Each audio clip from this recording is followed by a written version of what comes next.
Tranquilinho? Bom, meninos, na semana passada, a gente parou discutindo a respeito da parte de fisiologia sobre o sistema digestório. Então, mostrei para vocês, né, a questão da regulação hormonal da digestão, a ação de cada um dos órgãos do tubo digestório. E a gente estava conversando no finalzinho a respeito de particularidades a respeito de alguns organismos que eventualmente a gente tem cobrando em prova falando sobre a digestão deles, em especial focado naqueles carinhas chamados de ruminantes. Fechado então essa parte, bora para o nosso próximo sistema. Na aula de hoje vamos conversar sobre um outro carinha aí, o sistema respiratório. E aí, quais são as funções que o sistema respiratório desempenha dentro do organismo? Professor, respirar, é isso, né? Digestório digere, respiratório respira, excretor excreta, nervoso nervosa, né? E assim vai a coisa. Cara, é óbvio, né? Então, a primeira das funções é promover as trocas gasosas, que a gente chama de hematose. Só que não é só isso que o sistema respiratório ele faz. Ele tem algumas outras funções, como, por exemplo, regulação do pH sanguíneo. Como, cara? Como é que o seu sistema respiratório vai conseguir controlar o pH do seu sangue? Através do volume de CO2 expirado. Eu vou mostrar para vocês mais para frente que o processo de regulação do pH do sangue depende da taxa de CO2. A principal forma de transportar CO2 é associado na água, formando um componente chamado de bicarbonato. Nessa reação que acontece, a gente tem a produção também de H+, de maneira que quanto maior a taxa de CO2, o que você espera? Maior a quantidade de H+. E quanto mais H+, esteja presente no seu organismo, maior é a acidez existente no sangue. Então, respirar mais rápido, joga mais CO2. Isso ajuda a fazer o pH ficar menos ácido quando você faz essa eliminação desse componente. Outra coisa que a gente tem é a excreção de algumas substâncias. Então, tem alguns componentes que o sistema respiratório pode fazer essa eliminação. Um deles, por exemplo, é álcool. Cara, estima-se que 2% do álcool ingerido ele seja eliminado pelo sistema respiratório. 2% aproximadamente. Isso é usado, inclusive, na calibração do bafômetro. Tá? Então, como é que funciona o teste do bafômetro? Você vai soprar naquele, né, trocinho lá, não sei se alguém aqui já fez o tal do teste do bafômetro, você sopra num bocal e ele mede a quantidade de aldeído que é expelido pelo ar que está presente no seu pulmão. E baseado nessa taxa de quanto que é expelido de álcool, né, existente no seu organismo, no sistema respiratório, ele faz um cálculo aproximado de quanto de álcool você tem presente no sangue, tá? Ou seja, é pouco, tá? A maior parte da excreção do álcool vem da metabolização hepática seguida de uma excreção renal desse componente. E aí tem uma história que o povo muitas vezes fala por aí, que para curar a bebedeira você tem que fazer exercício, por exemplo, para você correr, para você suar, porque parte do álcool acaba sendo evaporado. Cara, de fato, você perde um pouquinho, mas a quantidade é mínima, tá? E aí a criatura vai lá, vai na festa, né, enche o melão, e aí a mãe vira e fala assim, tô indo buscar. E você, meu Deus, minha mãe vai me pegar bêbado, né? E tem a brilhante ideia de fazer o quê? Né, vou fazer exercício, porque quando eu faço exercício eu suo e o suor evapora o álcool. Bêbado. Aí a criatura corre, ela acha que ela tá correndo reto, ela vai correndo, né, inclinado e cai de cabeça no meio-fio. Sua mãe ia te buscar bêbado na festa, agora ela vai te buscar bêbado no hospital, né? Então, cara, não, a quantidade é muito pequena. Ele ajuda nesse processo, mas o tanto que é expelido é bem pouquinho, beleza? Os corpos cetônicos é um componente que é produzido a partir da metabolização de lipídios. Quando você faz a degradação de lipídio, a gente gera uma fase chamada cetogênica, e que os corpos cetônicos acabam sendo produzidos e ele muda o hálito. Isso é indicativo, por exemplo, que você entrou nessa fase, e isso pode ser uma questão de sobrevivência importante, porque numa situação em que a taxa de carboidrato está baixa demais, você começa a usar os lipídios como fonte de energia. Só que a questão é que isso pode ser indicativo, por exemplo, de um quadro de cetoacidose em pessoas que são diabéticas. Se você conhece uma pessoa que é diabética e notou que o hálito dela mudou o cheiro, fala para ela monitorar a glicemia, porque isso pode ser sinal de que a glicemia dela está excessivamente baixa e ela entrou na fase cetogênica, e isso, né, pode causar um quadro de cetoacidose diabética, em casos extremos, até coma, beleza? Outra coisa que a gente tem é que o sistema respiratório está envolvido diretamente com o seu olfato. Você consegue tira o cheiro das coisas a partir do momento em que o ar ele entra para o sistema respiratório. Então, não é o olfato, não é o sistema respiratório, perdão, que está relacionado diretamente com o olfato, mas indiretamente, porque o movimento inspiratório e expiratório faz o fluxo de ar entrar para dentro do seu pulmão, e aí esse ar carrega essas moléculas odoríferas que você vai conseguir fazer essa percepção. Outra coisa, ele auxilia na fonação. O que é fonação? Fala. Você consegue falar com o ar entrando ou saindo de dentro do seu sistema respiratório? Você fala quando o ar está saindo, tá? Isso explica por que você não consegue cantar galopeira, né? Muitas vezes o povo faz desafio e fala, vamos cantar galopeira? Aí começa galopeira. Chega uma hora, cara, que não dá. Se você continuar cantando galopeira sem puxar o ar para dentro, o que vai acontecer? Galopeira, pof, né? Cai desmaiado. Falta oxigênio no seu cérebro. Você só consegue falar, então, quando o ar sai e gera essa vibração das pregas vocais, promovendo, então, a sua voz. Você até consegue falar com o ar entrando, mas a voz fica meio estranha, né? Igual aquela piada tosca. A mãe vira pro menino e fala assim, meu filho, vai lá fora, chama seu pai para dentro. Aí ele chega lá fora e fala assim, oi? Se você falar com o ar entrando, em vez de falar com o ar saindo, a voz fica estranha, fica bastante estranha aí, né? Então a principal forma que você tem de conseguir falar vem a partir da vibração das pregas que estão acontecendo com a saída do ar de dentro do pulmão. Ele atua na regulação térmica. Essa não é uma função tão importante para nós, humanos, mas para muitos animais eles utilizam isso aqui como forma de controlar a temperatura. Por exemplo, para quem tem cachorrinho ou gato em casa, você já deve ter notado que o seu animal ele não sua. Às vezes você sai, por exemplo, para dar uma voltinha com o seu bichinho, você dá uma volta no quarteirão na hora do sol quente aí, e aí você começa a pingar de suor, mas você abraça seu bichinho, o bichinho tá sequinho. Ou seja, ele não controla a temperatura através do suor. Isso quer dizer que ele não tem glândula sudorípara? Ele tem. Glândula sudorípara é uma novidade evolutiva que todos os mamíferos, exceto os cetáceos, que é o grupo das baleias, eles possuem. Só que a glândula sudorípara dos cachorros não fica localizada no corpo. Carnívoros e roedores têm glândulas sudoríparas localizadas na pata. E o objetivo dessa glândula sudorípara não é suar e controlar a temperatura, e sim o quê? Marcar território.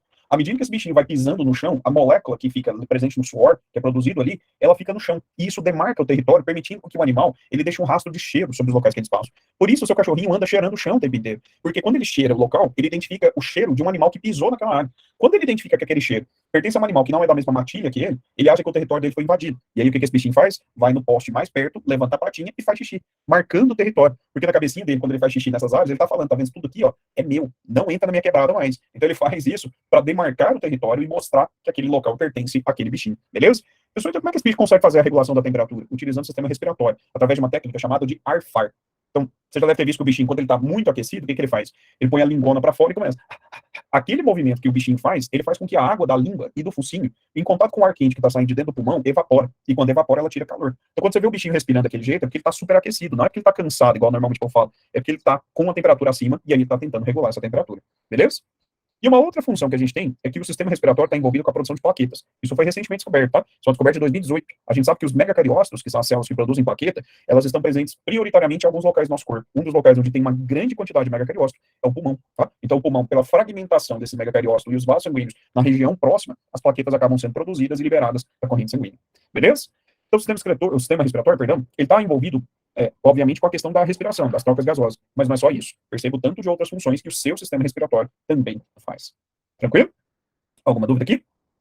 Bom, galera, o processo, então, quando a gente fala a respeito dessa troca gasosa, a gente tem a coordenação do sistema respiratório e do sistema circulatório. Todo ser vivo utiliza o sistema circulatório para fazer o transporte do oxigênio? Não, tá? Você tem alguns animais que não fazem uso do sistema circulatório. Você lembra de alguém? Algum bichinho que o oxigênio, os gases, seja entregue diretamente à célula sem participação do sistema circulatório? E aí? Ó, surgiu um aí, porífero, perfeito. Que a troca acontece por difusão. O que mais? Outro bichinho que também não usa o sistema circulatório para fazer isso. Plateumintos, né? Porque o corpo desse animal é um corpo achatado e a troca consegue levar o oxigênio diretamente aos tecidos desse animal também. Outro bichinho que tem isso aqui também, galera, são os insetos. Os insetos não usam o sistema circulatório para entregar o oxigênio. A respiração desses bichos é traqueal. Eles têm uma série de pequenos orifícios, né, que a gente chama de espiráculos, que levam o oxigênio diretamente ao músculo, sem participação do sistema circulatório. Mas em nós, mamíferos, isso não acontece. Então eu preciso que o sangue troque gases com o seu pulmão, para que depois os gases do sangue sejam trocados com os tecidos. E aí a gente tem isso aqui acontecendo. O CO2, que foi produzido lá no seu organismo por meio da respiração celular, esse CO2 ele passa para a corrente sanguínea, e esse CO2 ele vai ser transportado até o pulmão. Quando chega lá no pulmão, a taxa de CO2 existente dentro do sangue, e um sangue chamado de venoso, ele é muito maior do que dentro do pulmão. E aí o CO2 passa para o alvéolo pulmonar. Tá? Ao mesmo tempo, o oxigênio que está presente aqui, ó, no alvéolo pulmonar, é captado para dentro do sistema circulatório. E do sistema circulatório, ele é devolvido até os tecidos, aonde ele passa para dentro dos tecidos e usado na respiração celular. Você viu isso aqui? A respiração celular utiliza o oxigênio, que é captado na respiração quê? Pulmonar. E a respiração celular produz o CO2, que é eliminado pela respiração quê? Pulmonar. As duas respirações estão intimamente relacionadas. A captação do oxigênio no pulmão é usado esse oxigênio na respiração celular. E a produção do gás carbônico nas células gera a produção desse gás, que depois é eliminado pelo seu pulmão. Tá? De maneira que eu tenho duas trocas gasosas. A troca que acontece no pulmão e a troca que acontece nos tecidos, para favorecer esse processo de hematose. Beleza? Qual que é o trajeto que o ar faz pelo seu sistema respiratório, galera? O ar ele vai entrar por onde? Pela sua narina, que é esse pequeno buraquinho, e da narina ele vai para a cavidade nasal. Da cavidade nasal ele vem para aqui, ó, para a sua faringe. A faringe, a gente conversou sobre isso lá no sistema digestório, ele é um tubo comum ao sistema digestório e ao sistema respiratório. O que mostra, então, que existe um segundo orifício de entrada por ar. E, além de entrar pela cavidade nasal, por onde o ar pode entrar também? Pela boca. Mas, preferencialmente, o que é melhor? O ar entrando pelo nariz ou o ar entrando pela sua boca? E por quê? É melhor que ele entre pelo nariz. Existem dois motivos pelo qual isso acontece. Primeiro motivo, o nariz, aqui, ó, no interior dos seus narizinhos, na cavidade nasal, você tem uma série de pequenos pelos. Para que serve os cabelos do nariz? Isso é para deixar bonito. Só que não, né? Você, às vezes, olha para a criatura, tá aqui aqueles pelão assim para fora, você consegue até ver, né, o indivíduo respirando. Quando ele respira, assim, quando ele respira, né, os cabelinhos entrando e saindo. Cara, a função principal que esses pelos têm é para uma questão de barrar partículas sólidas que estão tentando acessar o sistema respiratório. Quando você puxa o ar pela boca, a gente diminui um pouco dessa eficiência de filtração. Segundo motivo pelo qual isso acontece, galera, é que dentro do sistema respiratório, e aqui dentro a gente tem uma grande quantidade desta substância, a gente produz muco. O muco, o famoso catarro, ele serve para duas coisas. Quais são as duas coisas pela qual o muco serve? Primeira coisa, galera, o muco ele vai umedecer o ar, fazendo uma troca, né, que acontece ali. Você vai umedecer esse ar para quê? Porque se o ar ele for úmido, ele é mais fácil de ser trocado no interior do seu pulmão. Então essa é a primeira função, umedecer. E aí, em algumas épocas do ano, por exemplo, né, aqui em Goiás, para quem não conhece o clima goiano, você tem duas estações do ano bem definidas, chamado quente e a outra inferno. Só tem essas duas. A estação quente é normalmente uma época que ela é bastante seca também. E aí, a gente estava nessa estação, a gente acabou de entrar no período de chuva. As primeiras chuvas começaram a acontecer agora, né? E aqui, cara, existem algumas épocas do ano principalmente o início de setembro e final de agosto, que a umidade do ar ela cai bastante. Por exemplo, teve um dia aqui em Goiânia que fez 12% de umidade do ar. É absurdamente seco. É mais seco do que o deserto, né, em algumas épocas aqui. E aí, essa umidade, quando ela baixa bastante, isso dificulta a respiração, fica ruim, cara. Você puxa o ar, parece que você não tá conseguindo respirar direito. Por quê? Porque o ar, ele não tem umidade para favorecer essa troca. E aí, o seu nariz, ele tem que compensar um pouco disso. E o muco, ele vai fazer esse processo. O muco, ele vai fornecer a água que você precisa para a umidade do ar. Então, a umidade que chega no seu pulmão, ela tá perto de 100%. Mas se o ar que tá entrando tá com 12% de umidade, de onde que tem que vir todo o resto? Do muco. E aí o narizão fica o quê? Seco, né? Você começa a ver aquele muco e o muco seca, aí você, né, começa a ficar com catarro entupindo no nariz, aí você começa, né, discretamente tentando tirar, de repente você resolve não ser mais discreto, enfia o dedão lá dentro, cutuca a base do cérebro, né? Você olha pro indivíduo, tá com o dedo rodando lá dentro, até virando os olhos, você olha pro ele, né, com o dedo lá dentro, tira a meleca, faz a bolinha e joga.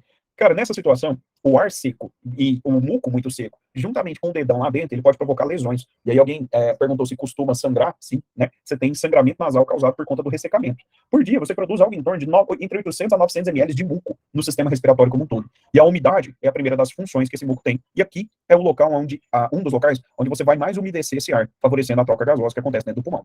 Segundo motivo pelo qual o muco é importante é que ele é bastante pegajoso. As partículas sólidas que foram filtradas pelos pelinhos do nariz, algumas delas ainda conseguem entrar. E aí, quando elas chocam contra a partícula, né, que tem esse muco, o muco gruda aquele negócio.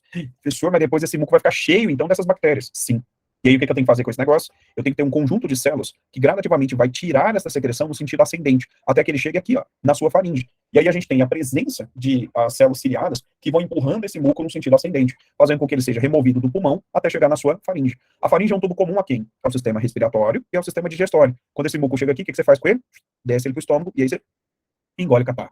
Então, sabe aquele coleguinha seu que, gente boa, no meio da aula, né, na época do presencial aí, daquela puxada de catarro, né, e almoça no meio da aula? Deixa eu te contar, todo mundo tá fazendo isso o tempo inteiro, você tá engolindo catarro. E este muco que você tá engolindo, ele vai ser responsável por fazer esse processo de destruição no interior do estômago. Lembra que eu falei com vocês de que o ácido clorídrico que está dentro do seu estômago tem algumas funções? Qual foi uma das funções que eu citei que esse ácido clorídrico tinha? Ação antimicrobiana. Os micro-organismos que estão presentes dentro do seu pulmão vão ser levados para dentro do estômago e lá dentro eles vão morrer, né, em contato com esse ácido. Beleza? Vamos lá. Por que quando estamos gripados, nosso corpo produz mais muco? Patrícia, a razão que está por trás disso é que o vírus da gripe, ele provoca lesões no epitélio nasal. E como resposta fisiológica, como existe um corpo estranho que está provocando essa lesão, a gente tem a tendência a aumentar a produção de muco e por isso o nariz ele fica bastante congestionado, né? Por isso que fica tão entupido o nariz quando você está com alguma infecção respiratória, e aí a gripe é uma delas. Tem como uma pessoa com sinusite sentir sintomas nessa região da faringe, laringe? Vitória, tem. O que acontece no caso da sinusite? Sinusite é uma inflamação dos sinos faciais. O que é sinus? Você vai ver lá na anatomia no semestre que vem, amém? Né? Que existem algumas partes do seu rosto que os ossos são ocos por dentro. Existe espaço, existe um seio facial. Então, esse osso que tem aqui, ó, na frente, como é que chama ele? Frontal. Esse osso que fica aqui, chamado de zigomático. Esse osso que fica aqui, chamado de temporal. E o osso que fica no fundo da região do seu olho, chamado esfenoidal, eles são todos ocos por dentro. Então, você tem os seios frontal, zigomático, temporal, você tem o da região da mandíbula e o esfenoidal também. E aí, essa secreção que é produzida, né, que eu citei com vocês, ela ocupa um pouco desse espaço. Quando o indivíduo desenvolve sinusite, é porque essa secreção ela fica viscosa e favorece o crescimento de micro-organismos naquele local também. E com o crescimento desses micro-organismos e com essa secreção um pouco mais viscosa, você tem dificuldade de drenar. A secreção começa a acumular lá dentro e ela pressiona o seio da face. Por isso que você sente o quê? Dor. Tá? A dor que acontece não é justamente nessas regiões aqui, ó. Você já viu? Os locais principais onde a sinusite gera dor é na região próxima aos olhos, que é justamente onde você tem a presença dos seios faciais. E aí uma outra coisa que acontece, a secreção, existe um ponto de drenagem. Quando você deita, essa secreção, ela fica gotejando pelo ponto de drenagem. E aí, como isso fica gotejando aqui, ó, isso causa um dos sintomas. Você falou, se pode ter sintoma na região da faringe, da laringe. Sim. Qual que é o sintoma que vai surgir? Tosse. Porque quando você deita, fica gotejando ali, e a irritação que acontece causa você fica tossindo quando você deita. Você já viu que quando há sinusite, a gente tende, ao deitar, a tossir mais frequentemente? Isso tem a ver com essa secreção que eu estou citando aqui com vocês. Beleza? Então, a cavidade nasal, ela tem essa função de umedecer e filtrar esse ar, fazendo com que esse ar ele consiga ser conduzido pelo sistema respiratório de maneira mais eficiente, né? Fazendo, então, o sistema de condução, ele vai umedecer, aquecer e filtrar esse ar. Próximo à umidade de 100% e a gente tem 37 graus Celsius de temperatura. Saiu de dentro da sua faringe, para onde que o ar ele vai? Para a laringe. O alimento tem que vir para trás aqui, ó. Como é que chama esse tubinho aqui, cinza, que né, nesse caso nem foi evidenciado mais, porque não é o objetivo, né, que a gente tem aqui dentro desse sistema. A gente tem aqui o esôfago. A glote, Ana, é esta parte aqui, ó. Tá? A glote é o orifício de entrada da laringe. E aí a epiglote fica acima da glote e na hora que você engole, ela desce e fecha, justamente para o alimento ir aqui atrás e ir para o esôfago. Desce pela traqueia, da traqueia ele vem para dentro dos brônquios brônquios, e os brônquios terminam nos chamados, né, bronquíolos e alvéolos, que ficam localizados aqui dentro. Tá? De maneira que dentro do seu pulmão, dentro do seu, da estrutura da caixa torácica, a gente tem dois pulmões, e dentro dos pulmões são os locais onde a gente tem esses componentes que eu citei aqui com vocês, os brônquios, bronquíolos e alvéolos pulmonares. Tranquilo? Quantos pulmões você tem? Dois. Normalmente. Existem algumas variações anatômicas que podem acontecer, né? Em que o indivíduo ele pode perder parte ou às vezes até um pulmão por completo. Eita, pessoa, e aí, como é que a pessoa sobrevive? Cara, dá para viver, mas obviamente você tem algumas limitações, né, a respeito disso. Então, um pulmão só, ele vai ser bem menos eficiente do que os dois pulmões que estão presentes. Ou às vezes tem algumas condições que exigem que o indivíduo ele faça cirurgias para remover partes do pulmão. Exemplo, o Papa Francisco, ele removeu um dos lobos do pulmão, acho que direito, se eu não me engano, por conta de uma pneumonia forte que ele teve. A pneumonia causou necrose, né, na região do pulmão e ele teve que fazer uma cirurgia para remoção. E tá aí, né, os seus 80 e alguma coisa e bastante forte, mesmo sem um pedaço do pulmão. Tranquilo? O pulmão, então, direito e o pulmão esquerdo, eles são ligeiramente diferentes. Ó, essa análise que eu vou falar aqui para vocês, ela vai servir de agora em diante para todos os órgãos que eu vou mostrar para vocês. Deixa eu botar aqui. O desenho esquemático que você vê, ele é sempre invertido quanto à sua orientação. Por quê? Esse é seu lado direito. Só que, na real, esse aqui ó, é o pulmão esquerdo, tá? E este aqui é o pulmão direito. Só que esse é seu lado esquerdo. Por quê? Porque isso que você está vendo é uma vista frontal. Se você inverter e fizer a análise, o lado direito, ele está de cá, quando você está de costas. Quando você vira de frente, o lado direito passa para cá. Então, este é o pulmão esquerdo, este é o pulmão direito. O que você consegue ver de diferenças a respeito aí, entre esses pulmões? Existem duas coisas que chamam a atenção aqui. Primeiro, o número de lobos. Quantos lobos o pulmão direito tem? Aqui a gente tem ó, o superior, o médio e o inferior. Existem 3 lobos. Já no caso do pulmão esquerdo, quantos lobos existem? Só 2. Só o superior e o inferior. Essa é a primeira das coisas que chamam a atenção. Qual é a segunda coisa que você vê de diferente aqui, entre essas estruturas? E aí, tá vendo alguma outra coisa que chama a atenção aí? A incisura. A incisura cardíaca é uma pequena projeção que o pulmão esquerdo tem para permitir com que o que fica aqui dentro, ó, o coração. Essa região tem até nome, chama mediastino, tá? O mediastino, o espaço onde você tem aqui, né, o coração, e ele encaixado, essa incisura cardíaca, ela serve justamente para acoplar o coração, porque o coração fica em qual lado? No lado esquerdo ou no lado direito? Em nenhum dos dois. Pelo amor de Deus, gente. O coração fica no centro do peito, mas o ápice cardíaco é ligeiramente deslocado para o lado que esse é o tema da nossa próxima aula, o sistema circulatório, inclusive o slide já está disponível para vocês aí, né, para vocês darem uma estudada aí, e você vai ver que o ápice cardíaco, ele é voltado para o lado esquerdo, porque o ventrículo esquerdo, ele é mais volumoso, e aí esse processo de contração que acontece, ele vai, né, ser mais efetivo, impulsionando o sangue para o corpo inteiro. Temas da nossa próxima aula. Então aqui a gente consegue ver 3 lobos no direito e 2 lobos apenas no esquerdo, com a presença da incisura cardíaca aqui, e a gente tem a base. E aí, fala para mim, quem está presente aqui, ó? Que é um cara que, se a gente voltar, tem alguém que fica aqui, que faz parte do sistema respiratório também, mas que não é uma via de condução, o diafragma. O diafragma é um músculo que separa a cavidade torácica da abdominal. Ela fica localizada nessa região que popularmente a galera chama de boca do estômago, né? Uma pancada que às vezes acontece muito forte nessa região, ela gera uma falta de ar muito intensa. Porque eu vou te mostrar que o diafragma é o músculo que é responsável por garantir esse processo de inspiração e expiração, e um impacto forte que aconteça, ele pode provocar uma dificuldade de contração do diafragma. Beleza? A árvore brônquica, então, galera, ela é muito ramificada. Isso aqui é uma árvore brônquica real, tá? Humana. E a gente consegue ver ó, o tanto que isso é ramificado. Qual é a vantagem que isso aqui tem em gerar essa ramificação grande desse jeito? Aumentar a área de quê? De contato, tá? Deixa eu só fechar aqui rapidinho, Nilson. Esse aumento de superfície de contato, que acontece na região aqui das árvores brônquicas, ela vai ser acompanhada também dos vasos sanguíneos. E olha que perfeito. A gente tem aqui a sobreposição entre a árvore brônquica e os vasos sanguíneos que a gente tem aqui. Qual é a vantagem da gente ter essa grande quantidade de vasos sanguíneos? A área de contato entre o seu pulmão e, né, os vasos sanguíneos, ela vai ser bem mais intensa e bem mais efetiva nesse caso. Quando a gente faz uma análise a respeito, então, da estrutura, você consegue ver que a ramificação ela vai finalizar nessa pequena projeçõezinhas que a gente chama de sacos alveolares. Então, a gente consegue ver aqui ó, as ramificações, o bronquíolo terminal, com a presença lá dos sacos aéreos, né, os sacos alveolares, com uma área onde a gente tem uma superfície de contato bastante elevada para favorecer esse processo de troca gasosa. Dentro, então, aqui do seu alvéolo pulmonar, galera, a gente tem a presença de uma arteríola, a gente tem a presença de vênulas, que estão localizadas, né? Então, aqui a gente tem a veia pulmonar, tá? Eu tenho uma arteríola localizada nessa região, existem capilares linfáticos e fibras elásticas, mas perceba, não há músculo. Ou seja, o pulmão não tem capacidade de expansão por conta de uma contração e um relaxamento do próprio pulmão. Quem que é responsável por garantir esse processo de inflar e relaxar o pulmão? E aí? Já que não existe músculo nele, quem que faz esse processo? O diafragma. Tá? O diafragma e os músculos intercostais é que garantem esse processo de inspiração e expiração, que tem uma relação direta com variações de pressão. O processo de inspiração e expiração é puramente físico. É uma variação de pressão que acontece entre a pressão interna e a pressão externa. Tranquilo? Eu preciso dessas fibras elásticas, por quê? Por que o pulmão precisa disso aqui? Porque a fibra elástica oferece, como o próprio nome fala, elasticidade. E por que essa elasticidade é importante para o seu pulmão? Para garantir o processo de expansão e depois de retração, fazendo inspiração e depois expiração. E aí o pulmão ele fica fazendo esse processo várias vezes por minuto. ok? Nos alvéolos pulmonares, então, galera, a gente vê que existe aqui, ó, a presença de um conjunto, um emaranhado de vasos sanguíneos para que as trocas gasosas aconteçam. E aí entra um problema que está relacionado à alteração do alvéolo pulmonar, chamado de enfisema pulmonar. O enfisema pulmonar é uma doença que provoca a dilatação dos alvéolos e a perda das suas ramificações. Qual que é o problema que a gente tem com isso? Existe uma redução da área de contato, o que provoca um quadro de insuficiência respiratória. Então, o enfisema pulmonar, ele está associado com algumas coisas, como, por exemplo, o hábito tabagista, que é isso? Fumar. Inalação de fumaça, inalação de solventes orgânicos, poluição, poeira de rochas, e a gente precisa adicionar mais um fator de risco aqui. Sabe qual é o outro fator de risco para o desenvolvimento de enfisema pulmonar, criaturinha? Cigarro eletrônico, tá? Eita, fechou. Ainda bem que eu não fumo pendrive, né? Ainda bem que eu não sou desses. É, criatura. O cigarro eletrônico, cara, ele gera uma série de malefícios à saúde. Tem gente que fala assim que o cigarro eletrônico é menos prejudicial porque não tem fumaça. É só vapor d'água aquilo que você está inalando. Cara, não é só vapor d'água. Tá? A principal indústria produtora desses cigarros eletrônicos lá dos Estados Unidos, ela teve a sua licença cassada no mês de junho desse ano. E por quê? Porque quando fizeram a análise química dos componentes que estavam presentes, encontraram vapor d'água, obviamente que era esperado, encontraram nicotina, só que encontrou remédio para pressão alta, remédio para transtorno psiquiátrico, né? Remédio para controle de frequência cardíaca, tudo misturado no meio daquele negócio lá. E as pessoas puxando aquele troço e falando que não faz mal não, é só vapor d'água e nicotina. Não é só isso. E fora aqui, um dos componentes que está presente é a glicerina. E a glicerina, junto com outras substâncias que estão presentes, elas causam um quadro de inflamação no pulmão. E essa inflamação pode gerar o desenvolvimento do enfisema pulmonar. E qual que é o problema do enfisema? Tá aqui, ó, tá? O pulmão de uma pessoa normal é esse, tá? Esse é o pulmão de uma pessoa com enfisema pulmonar, tá? E esse pulmão com enfisema, ele faz essa dilatação perdendo as ramificações internas. E essas ramificações internas, quando perdidas, cara, elas vão aumentar a insuficiência respiratória naquele indivíduo, tá? Sua avó tem enfisema de cozinhar com fogão a lenha. É isso aí. O meu avô, ele faleceu por conta de complicações do enfisema pulmonar. Meu avô era um cara super forte, assim, ativo, peão de fazenda, trabalhou boa parte da vida dele, de fato, em fazenda.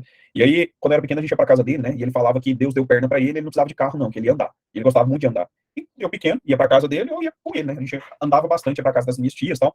E aí, assim, eu lembro a gente andava uns 500 metros mais ou menos, aí ele parava e ficava assim, e tentava puxar o ar, não conseguia, a gente, vai no médico, vai no médico. E ele resistindo aí. Quando ele estava com 63 anos, ele resolveu, finalmente, ir, né, no médico. E aí ele fez uma bateria de exames que descobriu que ele tinha enfisema pulmonar. O médico virou para ele e falou assim, ó, seu Zé, o senhor tá com enfisema, problema no pulmão, problema grave, tá? E perguntou para ele, falou assim, você fuma? Aí meu avô falou, fumo. Ele há quanto tempo? Ele, 50 anos.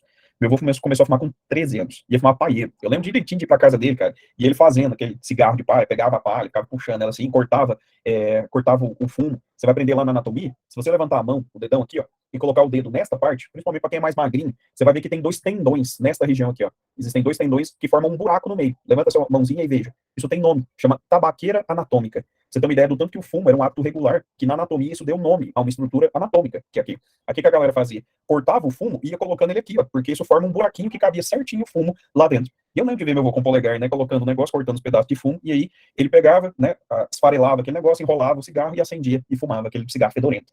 E aí, quando o médico virou para ele, falou assim, que ele estava com enfisema pulmonar, que era uma doença grave e tal, uma doença no pulmão, meu avô falou para ele, assim, ainda bem que você sabe o que eu tenho, que eu preciso de um remédio, tá ruim, né? Qual foi a resposta do médico?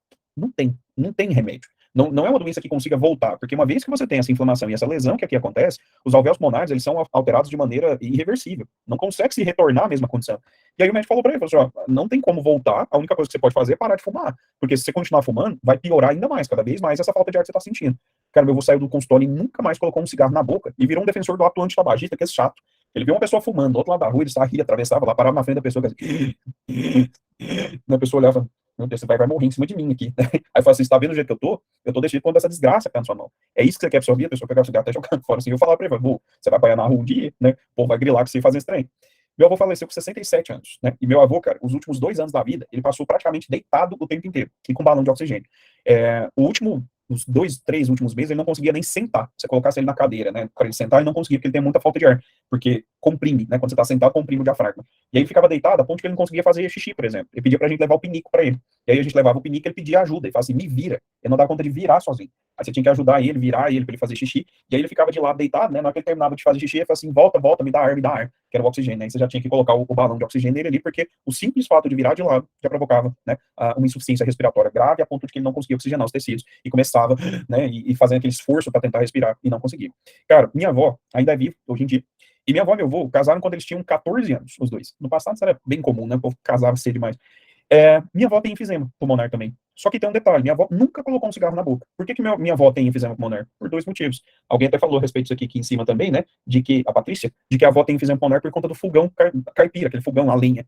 Minha avó também, né? Por conta disso, mas um outro motivo. Como minha avó casou com meu avô quando eles tinham 14 anos, minha avó passou os 49 anos da vida dela como fumante passiva do meu avô, inalando a fumaça que meu avô produzia, né, no cigarro, e acabou desenvolvendo também esse enfisema, tá? Então quem fuma, isso não faz mal só para ela, isso faz mal para todo mundo que está ao redor, porque toda essa fumaça acaba sendo espalhada ali. O Brasil estava reduzindo o número de tabagistas. A gente, inclusive, é referência mundial em campanhas anti-tabagismo.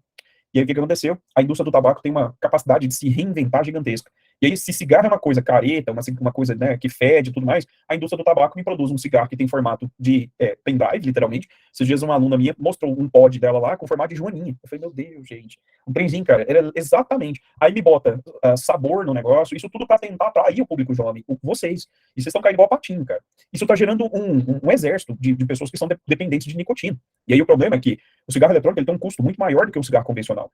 E aí, às vezes, você quer comprar o cigarro eletrônico, hoje em dia é relativamente fácil, você vai na maioria das distribuidoras, você consegue achar isso, só que às vezes você não está com a grana para comprar um cigarro eletrônico. E aí, na noia da nicotina, porque está dependente químico, o que você faz? Você vai lá e compra um cigarro normal, um cigarro picado, como o pessoal chama. E o cigarro eletrônico, ele não é uma coisa nova. Ele surgiu, cara, lá no final dos anos, no início dos anos 2000, final dos anos 90. Só que ele surgiu como uma alternativa para as pessoas pararem de fumar, e não isso que está rolando. E isso vai gerar uma geração de enfisematosos, de novo, por conta desses cigarros eletrônicos da vida aí. Então, juízo, bastante cuidado, tá? Quando a gente fala a respeito da ação que o seu alvéolo pulmonar ele tem, uma das ações que ele possui, galera, é que existe um conjunto de células no alvéolo pulmonar que fazem a produção de um líquido chamado líquido surfactante. E a Unirv cobrou uma questão a respeito disso aqui há algum tempo atrás, perguntando qual que era a ação dos pneumócitos. Existem dois pneumócitos, né, ou células alveolares. A gente tem o pneumócitos do tipo 1, que está envolvido diretamente com essa função de troca gasosa, e os pneumócitos do tipo 2, que vão gerar a produção de um líquido chamado líquido surfactante. Todo o epitélio de troca tem que ter três características. Ele tem que ser úmido, ele tem que ser delgado e ele tem que ser vascularizado. Se você tirar uma dessas três condições, a eficiência respiratória do cara ela vai diminuir drasticamente. Só que a gente tem um problema quando a gente pensa na umidade. Se o pulmão deve ter umidade, a água tem uma alta coesão. Lembra disso? E essa coesão, imagina, eu tenho um saco alveolar que não tem osso, não tem cartilagem, não tem músculo, não tem nada para garantir e deixar ele aberto desse jeito. O que vai fazer então isso? Variação de pressão. Só que existe líquido aqui dentro. E se a água forma uma alta interação entre si, o que eu espero que aconteça? A água deste lado pode atrair a água desse lado e fazer o que com o alvéolo? Fechar. Por que eu não fecho o alvéolo pulmonar? Porque existe um líquido que é produzido chamado líquido surfactante. Esse líquido ele tem uma ação direta de ruptura das pontes de hidrogênio, diminuindo as forças coesivas que a molécula de água tem, isso abre o alvéolo. E quando ele abre o alvéolo, ele vai permitir essas trocas gasosas acontecer. Tá? A asma, e a gente vai ver mais pra frente. Quando eu terminar essa parte do sistema respiratório, a gente vai conversar sobre as doenças associadas. Aí você vai ver a asma. E ela tem, entre outras coisas, uma relação com isso aqui, que eu acabei de citar também. Tá? Então, eu preciso que haja uma estrutura fina para garantir esse processo de troca gasosa aqui, tá? O que vai fazer com que o ar ele consiga sair daqui, atravesse, e aí a gente tem o plasma sanguíneo depois levando o oxigênio por eritrócitos. Certinho? Como que funciona o processo de respiração, galera? Existe um envolvimento de um conjunto de músculos. Quais são os principais músculos envolvidos com a respiração? Tá aqui, ó. Os músculos que ficam entre as costelas. E como é que a gente chama esses músculos? Intercostais. E a gente tem alguns músculos acessórios, como o escaleno, por exemplo, né? E o esternocleidomastoide, que é esse músculo que fica aqui, ó. Se você virar o pescoço de lado, você vai conseguir ver o esternocleidomastoide aqui, ó. Esse é um músculo que te ajuda na respiração. Só que esses são músculos que não são os principais. Qual que é o principal músculo que faz esse processo respiratório? O diafragma, tá? O diafragma é um músculo que eu não consigo ver ele externamente, porque ele está lá dentro da cavidade torácica. E aí, durante esse processo de inspiração e expiração, eu tenho um deslocamento do ar de uma zona de baixa pressão, aliás, de alta pressão para baixa pressão. Na hora que eu inspiro, o que o ar tem que fazer? Entrar. Na hora que a gente expira, o ar tem que sair. Essa mudança que acontece da inspiração e da expiração acontecem por mudanças de pressão que acontecem dentro do sistema respiratório. De forma, galera, que para inspirar, o que eu preciso que aconteça? Eu preciso aumentar o volume para baixar a pressão. Como que isso vai acontecer? Eu tenho contração dos músculos inspiratórios. Como assim, então? O diafragma, que está aqui, ó, quando ele contrai, eu imagino que o diafragma está dessa forma aqui. Quando ele contrai, ele abaixa. O abaixamento do diafragma, ele vai puxar a caixa torácica para baixo. Os intercostais, quando eles contraem, eles fazem isso aqui com as suas costelas, ó. Eles expandem. Se você colocar a mão aqui na costela e puxar o ar, você consegue ver a costela abrindo, assim. Essa abertura da costela, ela vai fazer o quê? Puxar a caixa torácica para frente. Então eu traciono a caixa anteriormente por ação do intercostal e eu traciono de maneira aqui, né, para baixo, por meio da ação do diafragma. O intercostal e o diafragma contraindo, o que eles vão fazer? Eles vão expandir a caixa torácica em todos os sentidos. Quando essa expansão acontece, a pressão dentro do pulmão se torna menor do que a pressão externa. E com essa redução da pressão, o que acontece? Existe uma entrada do ar para dentro do pulmão. De maneira, então, que para inspirar, eu preciso gastar energia para isso acontecer, porque eu preciso contrair a musculatura nessa situação, beleza? Inspiração é um processo ativo. Eu gasto energia para que esse processo ele possa acontecer. Na hora de expirar, o que eu espero que aconteça? Eu espero que os movimentos ocorram ao contrário. Então, o que eu tenho que fazer? Eu tenho que relaxar o diafragma, e o diafragma que estava contraído, ele estava abaixado, certo? Na hora que você faz o relaxamento, ele sobe, e aí ele fica num formato mais abobadado. Na hora que ele sobe e faz isso aqui, a gente retrai o tórax no sentido aqui ascendente. Ao mesmo tempo, os intercostais, eles relaxam.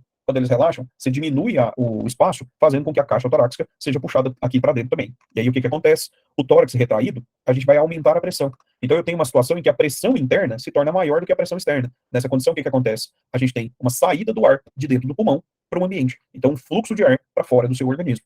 De forma que você percebe, galera, que a inspiração e a expiração nada mais é do que uma criação de um gradiente de pressão entre o ar atmosférico e o ar que está presente aonde? Dentro do seu pulmão. Tudo é um processo físico. Tá? Variação de pressão garante o fluxo de ar. Então, resumindo tudo, quando eu tenho contração dos músculos, a gente aumenta o espaço da caixa torácica, diminui a pressão interna e o ar entra. Quando você faz relaxamento desses músculos, a gente aumenta a pressão interna por uma redução do volume, causando uma saída do ar. Inspirar e expirar dependem diretamente de contração e relaxamento desses músculos aí. Beleza? Alguma dúvida? Vocês estão tão quietinhos hoje? O que foi? Tá. Para fazer esse processo de inspiração e expiração, eu dependo, então, de um atrito que vai acontecer entre o seu pulmão e o quê? E a região da caixa torácica. Agora pensa, se seu pulmão, que é uma estrutura que eu mostrei para vocês, né, que não tem a presença de nada que vá proteger ele em termos de cartilagem, coisas do tipo, e ele fica fazendo isso aqui, ó, atritando com todas as superfícies, isso poderia causar lesões. Por que isso não acontece? Porque existe uma membrana que fica ao redor do pulmão. Uma não, duas. Como é que chama essas membranas? Pleura, tá? O saco pleural, ele ainda, entre essas duas, existe um líquido. E aí, qual que é o objetivo que isso tem? Diminuir o atrito durante esse processo de inspiração e expiração, tá? E aí, o seu pulmão é revestido por uma membrana chamada de pleura, o seu coração também é revestido por uma membrana chamada de quê? Pericárdio, tá? Para que eu preciso desse pericárdio e para que eu preciso da pleura? Pelo mesmo motivo, diminuição do atrito, porque esses dois órgãos, eles fazem atrito com a caixa torácica pelos movimentos que acontecem. E aí eu tenho uma pleura mais externa, que a gente chama de pleura parietal, e uma pleura mais interna, chamada pleura visceral. E entre os dois existe um líquido, né? O fluido pleural. Já ouviu falar na tal da água no pulmão? Que algumas pessoas têm? E aí, eu estou isso? Ah, fulano teve que fazer drenagem. E aí teve que fazer drenagem porque estava com água no pulmão. Existem dois motivos pelo qual isso pode acontecer. O primeiro motivo é porque uma reação inflamatória que aconteça dentro do pulmão pode provocar um aumento de fluido dentro do próprio pulmão. E aí lembra do líquido surfactante? Se a água está em excesso lá dentro, o líquido surfactante não consegue romper a tensão superficial de toda essa água e gera uma camada grossa que dificulta a passagem de ar. Mas às vezes também existe um extravasamento de líquido para aqui, ó, para o espaço da pleura, o que pressiona o pulmão. Se você pressiona o pulmão, o cara ele tem dificuldade em fazer expansão. E aí muitas vezes o que tem que ser feito? A colocação de um dreno para tirar o líquido que está presente aqui e aliviar a pressão interna para evitar problemas. Inclusive, galera, a pressão que fica dentro dessa pleura é uma pressão subatmosférica. Então, a pressão que está aqui, ó, no espaço, ela é uma pressão de menos 3 milímetros de mercúrio, enquanto a pressão que está presente no ar é cerca de 760 milímetros de mercúrio, né? Um ATM presente aí. Por que isso é importante? Para permitir o pulmão expandir. E aí, se um dia na sua vida você tiver que prestar primeiros socorros para uma pessoa que recebeu algum tipo de perfuração no tórax, mesmo que essa perfuração não fure o pulmão, isso vai causar uma falta de ar muito grande naquele indivíduo, tá? Então, às vezes tem aquelas festas legal, né, patrocinada pela Tramontina, você chega lá, o cara te pergunta, você tem faca? Você, não, então tome. Enfia a faquinha no tórax da criatura. Velho, se você tiver que prestar primeiros socorros para uma pessoa que tomou uma facada e o objeto perfuro-cortante que foi introduzido ainda está preso, não tira, não puxa. Por que você não pode puxar? Por dois motivos. Primeiro, porque o objeto que causou a perfuração, ele lesou vasos sanguíneos. Mas o próprio objeto está pressionando os vasos sanguíneos, e diminuindo a, o quê? A hemorragia. Na hora que você puxa, a hemorragia intensifica. Tá? Então, não tira. Segundo motivo pelo qual você não pode tirar é porque o objeto que causou a perfuração, ele mesmo está obstruindo a entrada parcial do ar, evitando que haja a entrada do ar daqui para dentro. Por quê? Porque na hora que essa ar entrar, imagina, o indivíduo vai respirar, e aí o que acontece? Na hora que ele puxa, ele tem contração do intercostal, contração do diafragma, aumento do volume interno e a entrada do ar. Só que agora o ar entra por onde? Ele entra pelo nariz e pelo buraco artificialmente feito pelo coleguinha dele ali, né? Na facadinha que ele recebeu. Quando o ar começa a entrar, a pressão interna e a pressão externa ficam iguais. Qual que é o problema que eu tenho? O problema é que o pulmão ele faz isso aqui, ó. Ele fecha. A gente chama de colapso pulmonar ou colabamento do pulmão. Quando o pulmão colaba, existe o ar preso aqui dentro, isso é conhecido como pneumotórax. Tá? Eu já vi isso aí no Grey's Anatomy, né? Eu sou formado em 60 temporadas aquele trem. Meu Deus, minha esposa assiste Grey's Anatomy. Aí volta e meia ela fala assim, vamos assistir comigo? Eu falei, vamos. Não sei pra que eu falo, vamos. Eu durmo no meio de todos os episódios. Aí eu acordo, ela chorando, fulano fez não sei o quê, como se eu soubesse quem é o fulano, mas beleza, né? Vida que segue. A gente acompanha por tabela algumas coisas ali. O pneumotórax, cara, é uma condição em que o ar ele entra e precisa ser drenado. Então você tem que puxar o ar para aliviar a pressão e fazer o quê? O pulmão expandir. Então você olha o paciente, saturação de oxigênio caindo, o cara com respiração curta, você vai pensar, na hora que introduz uma agulha, né? Por quê? Para drenar esse ar, você vê o cara conseguindo expandir mais ou menos, mais uma vez, o pulmão, tá? A perfuração, então, ela, se a faca tá presa, não puxa. E se a faca já saiu, o que fazer? Aperta, pressiona. A pressão, ela serve, primeiro, para, de novo, estancar a hemorragia que está acontecendo, e segundo, tampar a entrada do ar, para evitar que as pressões acabem ficando iguais, beleza? É possível a pessoa não conseguir respirar por falta de fortalecimento dos músculos que auxiliam na respiração, Daniel? Assim, ao longo do tempo, isso é algo que pode acontecer. Não conseguir respirar é forte, mas diminuir um pouco desse tônus muscular e dessa expansão, sim, isso pode acontecer. Nesse caso aí, o colapamento é por falta do líquido pleural? Não, né, Ana Paula? Nesse caso é porque as pressões, elas estão equivalentes. E aí, como aqui, né, a gente não tem aquela pressão subatmosférica que antes acontecia por conta da entrada do ar, o pulmão, que não tem estruturas próprias para garantir sustentação, eles dependem de pressão, ele acaba diminuindo de tamanho, tá? Ficando pequenininho da forma como você está vendo aqui. Beleza? Dúvidas, meninos? Você pode usar outros músculos para fazer respiração? Sim. Quem mais você pode utilizar? Voltando aqui, ó. Você pode usar, por exemplo, galera, o músculo abdominal. Especialmente por conta da postura errada, qual nós, maioria, acaba sentando. Acho que alguns de vocês devem estar assistindo essa aula estendida, né? Numa cadeira aí, ou, né, alguns deitados, algumas pessoas se olham, os meninos estão parecendo uma moeba estendida, né? Sentado tudo torto. Cara, quando você fica sentado, fazendo desse jeito aqui, ó, você está apertando o seu diafragma. Quando você aperta o diafragma, você não consegue fazer a expansão de todo ele. E aí a musculatura abdominal acaba sendo sacrificada para tentar ajudar nesse processo, fazendo um relaxamento, né? Fazendo esse processo de expansão para que você consiga abaixar a caixa torácica, abaixar o diafragma e expandir o pulmão. Outro músculo que a gente usa é esse cara aqui, ó. Como é que chama esse músculo que fica aqui atrás? Ei, lembra? Né? O nome desse músculo aqui, ó. Trapézio. O trapézio, ele faz um processo de retração. Ele faz isso aqui, ó. Ele puxa as costas para trás. Quando ele puxa as costas, ele também ajuda a aumentar o espaço. Outro músculo que a gente pode ajudar nesse processo é o músculo peitoral. Só que o peitoral, quando ele contrai, ele puxa o braço assim. Quando ele relaxa, ele afasta. Aí você pensa, como é que isso vai me ajudar a respirar? Vou ficar respirando fazendo assim, né, com os braços? Não. É uma coisa instintiva. Você já viu que quando você faz algum tipo de exercício intenso, você está muito cansado, o que você faz? Você pega e coloca a mão no joelho e fica tentando puxar o ar. Ou então você segura numa parede e faz apoio para o braço. Quando você causa um apoio para o braço, você puxa com a musculatura peitoral o tórax para frente. E isso ajuda a expandir mais a caixa torácica, ajudando você a respirar. Não é uma coisa que você pensa, né? Você não fala, se eu gerar um ponto de apoio para a musculatura peitoral, quando a contração do músculo acontecer, haverá uma retração menor do tórax, fazendo uma expansão que vai gerar uma redução de pressão interna mais intensa. E, portanto, eu vou conseguir fazer uma troca gasosa mais eficiente. É sim. Mas a gente faz, né? Instintivamente, a gente acaba fazendo esse processo. Beleza?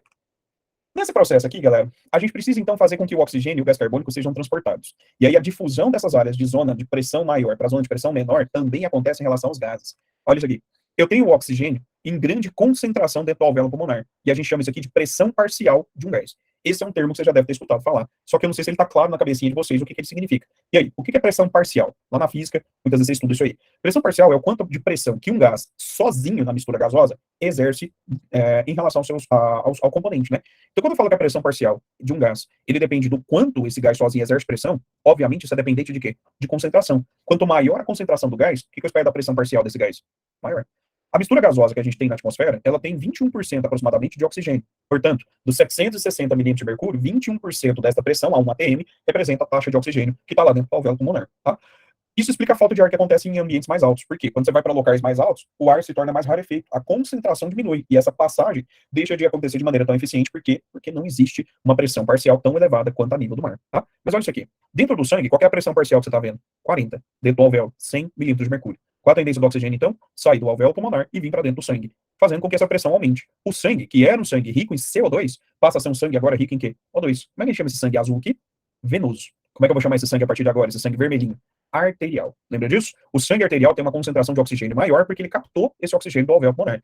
Aí isso é empurrado lá para o seu tecido. Quando chega no tecido, a pressão parcial que existe aqui, ó, de 100 milímetros de mercúrio, é maior do que a que está presente no tecido periférico, que é menor do que 40 milímetros. Qual é a tendência, então, do oxigênio? Sair da zona mais concentrada para o menos concentrado. E aí a gente tem o retorno desse sangue, a condição de sangue o quê? Venoso, tá? Então aqui, ó, do lado esquerdo, Daniel, na verdade, a gente tem o sangue venoso. Do lado direito, a gente tem o sangue arterial. Sangue arterial rico em oxigênio. Sangue venoso rico em gás carbônico, porque o CO2 é o oposto. Olha só, a gente tem uma pressão aqui com a maior quantidade de CO2, favorecendo essa passagem. Quando o CO2 ele é transportado para o pulmão, ele vai para o alvéolo pulmonar e você faz essa troca acontecendo. Entendi, né? É o lado esquerdo do desenho. Isso aí, Daniel. É o lado esquerdo do desenho, mas se a gente pensar que isso aqui, se fosse numa vista anterior, né? Igual eu mostrei lá para vocês, aí de fato esse seria o lado direito. Beleza? Sacou? Então, o lado esquerdo do desenho. Porque aqui não representa alguma estrutura anatômica propriamente dita, é só uma representação esquemática. Mas sua ideia tá certa. Fechou? O transporte de oxigênio e CO2, galera, ele vai acontecer, então, de algumas formas. O oxigênio tem solubilidade muito baixa em solução aquosa. Então, ele pode ser transportado diretamente no sangue? Até pode, mas como a solubilidade dele é baixa, não é a principal forma. A principal forma que a gente tem de transportar o oxigênio é sendo carreado, né, pela hemoglobina. Nesse processo, a gente tem pouco oxigênio no plasma e a saturação média de uma pessoa é de 95 a 100% de oxihemoglobina, que a gente chama de HbO2. Isso aqui serve para avaliar o quê? A oxigenação. Acho que nunca na sua vida você escutou tanto falar a respeito de oxímetro quanto a gente escutou durante a pandemia, né? O oxímetro de dedo é um equipamento que ele consegue avaliar por meio de um feixe de luz qual que é a saturação de oxigênio que você tem, tá? Quanto eu espero que seja o valor de referência? Quanto mais perto de 100, melhor ou pior? Você acha? Melhor, tá? Quanto que é considerado o ideal? Acima de 95, tá? Então, acima de 95% de saturação é o valor ideal. Quanto melhor for a sua capacidade cardiopulmonar, mais perto isso vai ser de 100%. Então, quando você pega e coloca o oxímetro, você vê que isso vai dar um valor ali, se você estiver em repouso, na maioria das pessoas, entre 97 e 98, né? Quando você é um cara que tem uma capacidade cardiopulmonar maior, uma reserva cardiopulmonar melhor, isso vai aumentar, vai dar uns 98, 99, às vezes até 100% de saturação, tá? Nas células, essa hemoglobina ela vai liberar o oxigênio e fazer esse transporte desta forma aqui, ó. Então, lá dentro do alvéolo pulmonar, o oxigênio é captado. Menos de 2% fica dissolvido diretamente no plasma, tá? E aí, quando a gente tem esse oxigênio que passou para cá, o que eu espero que aconteça com ele? Ele vai para dentro da hemácia e se liga com a hemoglobina e converta-se em uma molécula chamada de oxihemoglobina, com 98%, né, de transporte sendo feito dessa forma aqui, beleza? Então, a oxihemoglobina é uma molécula que vai temporariamente transportar esse oxigênio. Quando chega lá nas suas células, a gente vai ter esse processo de reação contrária, com a hemoglobina liberando o oxigênio e o oxigênio sendo usado dentro da célula no processo de respiração celular. Portanto, a ligação e a formação da oxihemoglobina é uma ligação estável ou instável. E aí, o que você acha? A ligação do oxigênio com a hemoglobina, ela liga e não solta mais, ou ela liga, mas em algum momento ela consegue desligar. Ela consegue desligar. E a ligação, então, ela é instável e precisa ser assim. Se você faz uma ligação estável, eu não solto o oxigênio mais. E não é esse o meu objetivo. O meu objetivo é transportar o oxigênio de dentro do pulmão para ser usado dentro de quem? Das células. Portanto, a oxihemoglobina é uma molécula instável e, mais uma vez, assim ela deve ser. No caso do CO2, o CO2 ele tem uma solubilidade maior em solução aquosa, especialmente na forma de bicarbonato, tá? E aí eu tenho uma reação química, na qual o CO2 reage com a água, gera ácido carbônico, que depois vai ionizar-se, liberando H+, e HCO3-. Nesse processo, a gente tem a produção, né, de CO2 com uma quantidade maior do que o que a gente consegue dissolver no plasma. E aí a gente vai ter uma parte indo para o eritrócito, sendo convertido em bicarbonato, que depois acaba indo para o sangue. Uma pequena parte fica dissolvido no plasma, e uma pequena parte também, ela se liga à hemoglobina, fazendo uma ligação também, você vai ver aqui, instável esse componente, tá? O aumento do CO2, ele vai causar um quadro que a gente chama de acidose respiratória, que pode, em casos extremos, até provocar a morte, tá? Então, olha isso aqui. CO2 da respiração celular passa para o sangue. Quais são as 3 vias de transporte? 7% é dissolvido diretamente no plasma. Só que essa solubilidade ela é baixa também. Por quê? É, a temperatura mais alta, a solubilidade cai. A temperatura mais baixa, ela aumenta. Isso explica, por exemplo, o refrigerante quente e o refrigerante gelado. Você já viu que quando você pega um refrigerante quente, na hora que você abre, você extravasa tudo ali. Por quê? Porque a temperatura mais alta, o CO2, que é o gás do refrigerante, ele vai escapar facilmente. Então ele vai diminuir essa solubilidade e vai escapar de dentro da garrafinha na hora que você abrir. Agora, quando você pega um refrigerante que está bem geladinho, tira ele da geladeira, na hora que você abre, você escuta e só. Você quase não tem extravasamento e açaí. Na hora que você bebe aquele refrigerante, você vê que o gás, né, tá no talo ali. Por quê? Porque a temperaturas mais baixas, o CO2 tem solubilidade maior. Agora, qual que é a temperatura de transporte do CO2 no seu organismo? A temperatura do seu corpo. E qual que é a temperatura do seu corpo? 36,5, 37 graus Celsius. Nessa condição, galera, a dissolução do CO2 ela é menor, tá? E aí o que ele faz? Ele entra na hemácia. Quando ele entra na hemácia, o CO2 liga com a hemoglobina e vira uma molécula chamada carbohemoglobina. 23% é transportado desse jeito. Mas a parte principal não é essa. O que acontece? Isso aqui, ó. CO2 reage com água na presença dessa AC. O que é AC? É uma enzima chamada anidrase carbônica. Ela é convertida em H2CO3, que é o ácido carbônico. O que acontece? Esse cara vira H+, e liga com a hemoglobina, formando a hemoglobina protonada e bicarbonato. O que eu espero que esse bicarbonato faça? Por uma reação de antiporte, o bicarbonato sai para dentro do plasma sanguíneo e o cloro entra nesse eritrócito. E aí a gente capta o CO2 nos tecidos. Quando chega lá nos pulmões, o que acontece? O CO2 que estava dissolvido vai ser eliminado diretamente. Aquele CO2 que tinha sido captado pela hemoglobina, ele vai ser liberado e aí ele vai para dentro do seu pulmão. E ainda, o cloro sai captando o bicarbonato do plasma e fazendo a reação contrária para produzir CO2, que por sua vez também é eliminado para fora do pulmão. Veja que existem 3 formas de produzir, então, esse transporte: dissolvido, na carbohemoglobina e no plasma. Só que no plasma é a forma principal que a gente tem de transporte. Certo? Cara, como que a hemoglobina consegue, ora, se ligar com o CO2 e ora ela consegue se ligar com o oxigênio? Cara, existe um efeito que provoca esse processo, chamado efeito de Bohr. O efeito de Bohr, ele explica a variação que a gente tem da saturação da hemoglobina, influenciado diretamente pelo pH sanguíneo. pH 7,2, esse é o pH de quem? Dos tecidos. pH 7,6, esse é um pH de quem? Do pulmão. Veja, aonde a afinidade do oxigênio é maior? Lá no pH 7,6, com a hemoglobina, ou no pH 7,2? Eita, professor, não sei analisar isso aí não. Cara, ó, veja aqui, ó. A 60% de saturação de hemoglobina. O pH 7,6, qual foi a concentração que eu precisei para saturar uma média de 60%? uns 22, aproximadamente, 23 milímetros de mercúrio. A um pH 7,2, qual foi a concentração que eu precisei? Eu precisei de uma média de uns 36, 37. Você viu que eu saturei 60% da hemoglobina a 7,6 com a concentração de oxigênio menor do que a do pH 7,2? Isso explica por que a hemoglobina consegue fazer esse sentido de transporte diferente. Pensa comigo. No pulmão, o pH 7,6 faz a afinidade da hemoglobina com o oxigênio ser extremamente elevada. O que o seu organismo faz? Lá no pulmão, capta o oxigênio.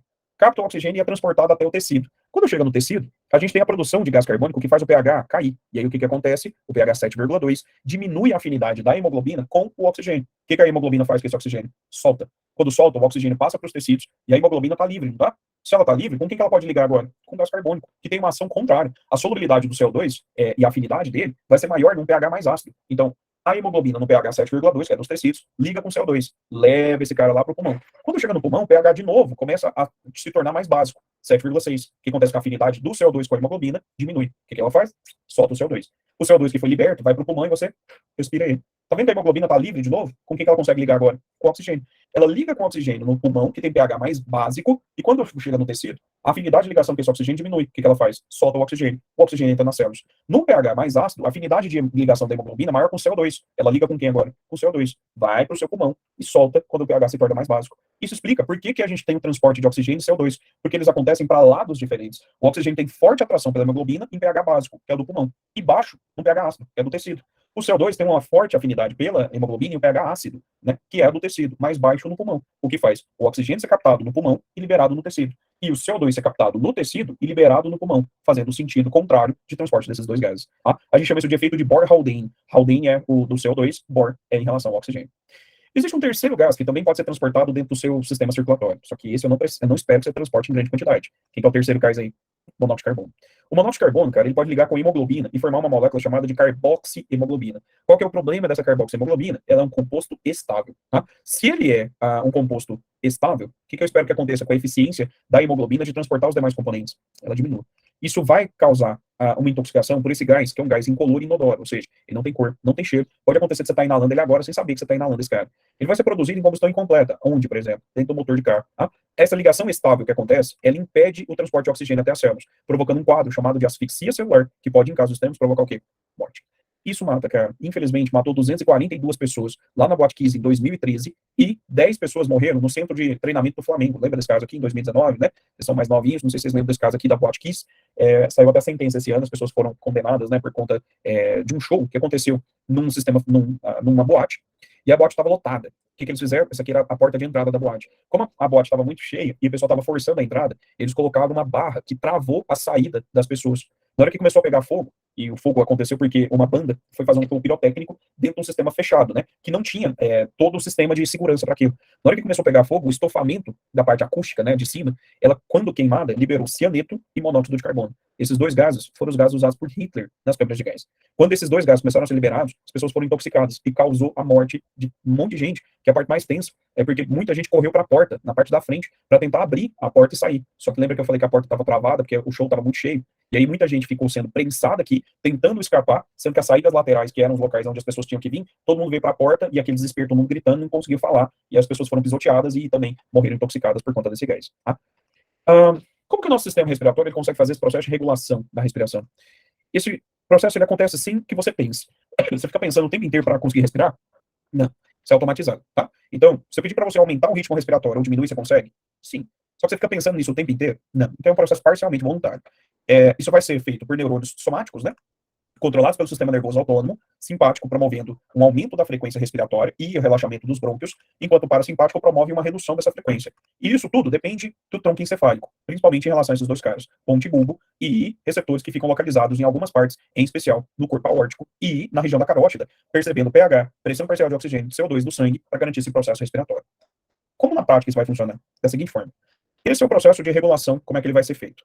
Quando você faz exercícios físicos, o que eu espero que aconteça com a taxa de CO2? Ela aumente.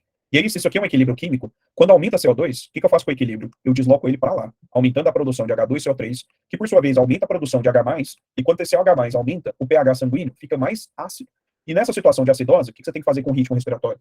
Aumentar. Para quê? Para jogar o CO2 que está em excesso para fora do seu organismo. Então, faz exercício físico, aumenta CO2, isso aumenta o ritmo respiratório.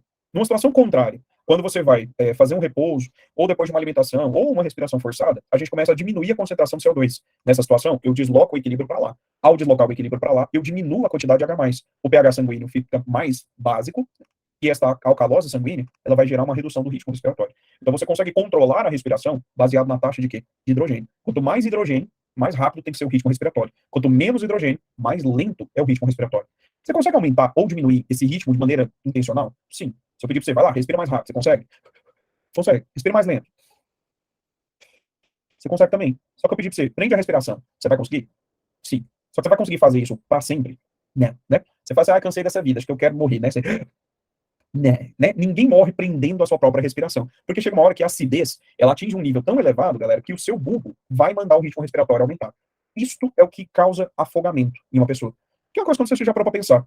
Por que a pessoa acaba afogando e deixando a água entrar dentro do pulmão quando ela tá embaixo da água? Não bastava ela parar de respirar? Cara, ela para. Só que o problema é que, quando você tá dentro da água, tá lá, né? Acho que todo mundo aqui já passou pela infelicidade de uma brincadeira tosca de um amiguinho seu, vai empurra você pra baixo dentro da piscina, você tá tentando vir pra superfície e não consegue. Aí você tá ali fazendo exercício, e quando você faz exercício, o que começa a acontecer com a taxa de CO2? Ela aumenta. Quando aumenta a CO2, a gente aumenta H+, e o aumento do H+, vai fazer o ritmo respiratório aumentar. E aí você tá embaixo da água aqui, ó, prendendo a respiração, tentando subir a superfície. E aí o que acontece? O bulbo manda uma despolarização para o diafragma. Quando ele manda essa despolarização, ele vai fazer o quê? O diafragma abaixa, os intercostais expandem, o volume da caixa torácica aumenta e o ar entra. E aí você faz o quê? Puxa. Só que você não está no ar. Você está onde? Na água. Na hora que você puxa, a água entra dentro do pulmão daquele cara. E aí, à medida que a água começa a entrar dentro do pulmão, mesmo que você tire essa pessoa de dentro da água, mas se existe água demais dentro do pulmão, a área de contato acaba ficando mais espessa, né, para a hematose acontecer. E aí essa pessoa ela tem dificuldade de fazer a troca gasosa porque existe água presa dentro do pulmão. Inclusive, isso é uma das técnicas que muitas vezes em perícia, um corpo foi achado, por exemplo, dentro da água. Quais seriam as alternativas de morte? Primeiro, ele afogou. Segundo, ele não afogou, não. Alguém pegou e jogou o corpo dele lá dentro. Já para pensar como é que dá para fazer a avaliação na perícia para saber se aquela pessoa ela afogou ou se ela foi o corpo dela desovado, como o pessoal fala, né, dentro da água. Isso tem a ver com isso aqui que eu acabei de falar com vocês. Quando o indivíduo ele morre fora da água, existe uma contração da região da musculatura da glote, lá da laringe. Com essa contração, na hora que o corpo é jogado dentro da água, como está contraído, a água consegue passar por aqui? Não. Então vai ter água dentro do pulmão do cara? Não. Agora, numa situação que ele morre afogado, como existe acidose, o que acontece com o indivíduo? Ele puxa, e aí a água entra para dentro do pulmão. Então, se é feita uma perícia e identifica água dentro do pulmão desse indivíduo, isso é uma evidência de afogamento. Se faz a perícia e vê que não existe água no pulmão, isso é evidência de que o corpo dessa pessoa foi jogado dentro do rio, tá? Por conta desse processo de contração que dificulta essa entrada da água ali dentro, tá? Ok? E aí, para a gente finalizar aqui, existem algumas doenças que afetam o sistema respiratório. A primeira das doenças, galera, é a bronquite. A bronquite é uma inflamação da região dos brônquios desse indivíduo, o que faz com que haja um aumento de secreção que dificulta a passagem de ar aqui dentro. Então, esse aqui é o brônquio de uma pessoa numa situação normal, e aqui é o brônquio de uma pessoa que está com crise de bronquite. Quando essa bronquite acontece, o muco que está presente aqui, ele vai dificultar a passagem de gases, provocando um quadro de tosse, expectoração, né, aquele catarro presente ali, e um chiado no peito, além de uma falta de ar. Tá? Outro sintoma típico do que acontece com pessoas que têm bronquite é uma dor na região das costelas. Por quê? Porque o pulmão dessa pessoa está com dificuldade de fazer a passagem, para jogar o ar para fora. Porque o componente que está aqui dentro, ele dificulta a passagem desse ar para o meio externo. Alguém que tem bronquite? E aí? Temos alguém portador desse problema de respiratório? Pessoas, ó, a Lorena falou que tem. Pessoas que têm bronquite. Qual que é o tratamento para bronquite, galera? O uso de uma bombinha, tá? A bombinha, ela tem um bronquiodilatador que consegue fazer com que o espaço que está presente aqui, ele fique maior para permitir essa passagem. Bronquite é inflamação. Sem inflamação, isso tem uma causa. E aí a pessoa ela tem que fazer a avaliação sobre quais são as causas. Tem algumas coisas que são meio padrão. Por exemplo, poeira, ácaro, às vezes o ar-condicionado, quando ele está muito sujo, ele pode causar isso aí, né? Outra coisa que pode provocar também crise de bronquite, às vezes inversão térmica, retendo poluição, isso pode provocar isso, tá? E aí, nestas situações, cara, o uso da bombinha, isso, a Lorena respondeu aí, a bombinha, normalmente ela é usada em situações de emergência, mas tem algumas pessoas que são portadoras de um outro transtorno, a asma. E aí, na asma, às vezes o indivíduo ele tem que fazer o uso contínuo disso, porque olha a diferença que existe. Esse é o brônquio de uma pessoa que não é portadora de asma. Esse é o brônquio de uma pessoa com asma. Olha a diferença. Você está vendo que a região, né, do brônquio ele é mais estreito? E aí o indivíduo, quando ele está numa crise de asma, né, essa crise, o que já era estreito, fica ainda mais estreito. E aí isso pode provocar uma dificuldade, né, de passagem de ar ali dentro, ainda mais intenso. Aí, nesse caso, existem algumas pessoas com nível de asma muito grande que tem que fazer o uso dessa bombinha de maneira contínua. Mas, na maioria das vezes, a forma de uso é em resgate, né? Então, você faz como é chamado, que aí puxa quando a crise vem. E aí, tá de boa, tá conseguindo respirar bem, não faz o uso desse componente, beleza? Tinha uma moça semestre passado, meu ladinho do próprio, tava usando o tempo parecendo que tá fumando vape. A asma, cara, ela tem, e a bronquite tem um fundo emocional também. E essa é uma outra coisa. Se você tiver que prestar primeiro socorro para uma pessoa que está com crise de asma, crise de bronquite, tente conversar com a pessoa para acalmá-la, porque quando a crise vem, a crise ela tem muitas vezes também uma relação direta com fatores emocionais. Então, pode piorar por questões de saúde de ordem aí, psiquiátrica mesmo, tá? Bronquite é uma doença crônica? Sim, Maria. A bronquite é crônica. Só que ela pode melhorar com o tempo. No caso da pessoa que na infância, boa parte das pessoas tem bronquite mais grave do que na vida adulta. E aí tem uma forma de tratar essa bronquite que é diminuir a inflamação, a resposta inflamatória que você tem. Então, às vezes, é feito um tratamento com alergista para diminuir um pouco da inflamação que é causada quando você aspira componentes inflamatórios para você. Tá? No caso da bronquite pulmão, fica como se estivesse com ar, por isso que dói o músculo. É isso aí, Sara. Existe uma dificuldade. Então, por exemplo, né, alguém que tem asma, bronquite, uma pessoa falou que tinha asma, alguém, a Lorena falou que tinha. Lorena, você sente dor na costela quando tem, né, Ian também? Você tem dor na costela às vezes? O David também falou. Quando a crise vem forte, já viu? Que às vezes fica uma dor na região da lateral da costela, assim, porque o ar tem dificuldade de fazer essa passagem, e aí a contração da musculatura tensionando provoca isso aí. Tá? Se você tiver que prestar primeiro socorro para uma pessoa que está com asma, galera, não abana a cara dele, não. Abanar a cara do indivíduo, eu sei que a intenção é boa, mas o problema dele não é fazer o ar entrar, muitas vezes é fazer o ar que está dentro do pulmão conseguir sair, né? E aí, abanar a cara do indivíduo, né, pegar um paninho e ficar ali, isso não vai adiantar de nada, tá? Então, se ela tiver com a bombinha, pergunte a ela, ajude essa pessoa a fazer o uso da bombinha, e a bombinha, ela tem um bocal, cara, que tem que ser removido, tá? Tem gente que, às vezes, eu já vi gente pegando aquela bombinha, ajuda a pessoa, e aí não tira o troço e dá para ela, né? Só aperta ali e não tá gerando nada. Uma vez eu vi também um aluno, né, tentando ajudar outro aluno, ele pegou a bombinha, chacoalhou e pegou no nariz dele. Não, cara, não é no nariz, é na boca, tá? Então você abre a boca e joga, né, o pozinho lá para dentro. E aí essa pessoa, ela puxa esse negócio e ele tem uma ação de dilatação do brônquio. Essa pessoa não tá com a bombinha, tá com a crise, entrou, né, em perder consciência, o 92, liga pro SAMU, fala, né, o que tá acontecendo, e eles vão deslocar uma viatura com alguém para fazer os primeiros socorros ali, ok? Bom, galera, então como eu disse a vocês, toda a superfície de troca, ela tem que ser feita através de um epitélio que seja fino, vascularizado e úmido. E aí nos animaizinhos, você tem essa troca gasosa acontecendo por meio de algumas estruturas. Quem, por exemplo, em poríferos e quinidários, isso acontece por difusão simples, que acontece por toda a superfície do corpo desse animal. Quando a gente fala de anelídeos e anfíbios, por exemplo, isso acontece pela pele, e aí a gente tem uma difusão pela pele acontecendo nesse bichinho. Quando a gente fala em peixes, isso acontece por meio de quem? De brânquias. Então, peixes, larvas de anfíbios, moluscos, a sua maioria, e crustáceos, eles fazem essa troca acontecendo por meio de brânquias. E no caso dos insetos, essa respiração acontece por meio de traqueias, que vão levar o oxigênio diretamente até o músculo desses animaizinhos, de maneira independente do sistema circulatório. Em nós, né, a gente tem um pulmão, e existe uma versão de um pulmão rudimentar que está presente aqui nos aracnídeos. Eles têm um chamado pulmão foliáceo para fazer esse processo de troca. Nos anfíbios, répteis, aves e mamíferos, a gente tem pulmão. E aí, o que você consegue ver comparando um anfíbio e um mamífero em relação a essa diferença? Tá vendo que a ramificação interna aqui é muito menor? E o que isso provoca nesses indivíduos? Uma menor eficiência. Por isso, os anfíbios têm 3 tipos de respiração no adulto. Ele usa o pulmão, ele usa a pele e ele tem uma respiração chamada bucofaringiana. Nós, com essa intensa ramificação, a gente consegue usar apenas o quê? O pulmão para fazer essa troca gasosa. Só que aí o indivíduo vai lá, fuma vape da vida, fuma cigarro, e o que acontece com o seu pulmão? Ele fica parecendo com o pulmão de um sapo. A redução da área de contato, o que ela vai gerar? Insuficiência respiratória. E aí esse indivíduo não consegue fazer a troca gasosa de maneira eficiente. Beleza? Alguma dúvida, crianças? Bom, semana que vem, então, galera, a gente conversa sobre outro sistema. Então, semana que vem a gente fala sobre sistema circulatório. Bom final de semana para vocês. Juízo, não fume vape, tá? Cuidado. E a gente se vê na semana que vem. Tchau, galera. Até mais.